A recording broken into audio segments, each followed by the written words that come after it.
తిరుపతిలో జరిగిన తొక్కిసలాట ఘటన తీవ్ర విషాదాన్ని మిగిల్చింది.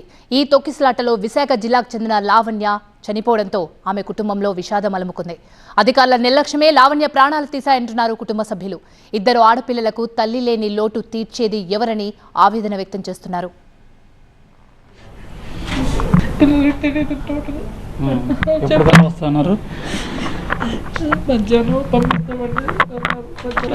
రాత్రి 8 ఫోన్ చేసి ట్యాబ్లెట్ వేసుకున్నానంటే అక్కడ ఒక ఆకలి అనిపిస్తుంది. నాకు తొయ్యకండి గాలి అనిపిస్తుంది అంటే చూసుకో జాగ్రత్త అంటే సరేరా పెట్టి బిజీ ఉందని పెట్టేసింది.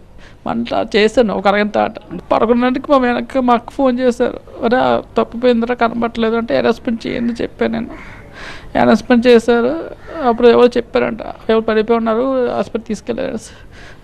చనిపోయింది చెప్పారు. ఫోటో చూపించారంట. ఇప్పుడు వచ్చేలేదండి ఇదే ఫస్ట్ టైం.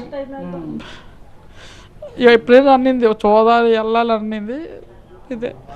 ఇంతకుముందు కూడా వెళ్తారంటే వద్దు జనాలు ఎక్కువ ఉంటారని చెప్పాను. పన్ను కూడా చెప్పాను 10 సార్లు అడుగుతుంది కదా సార్ ఇల్లు అన్నాను.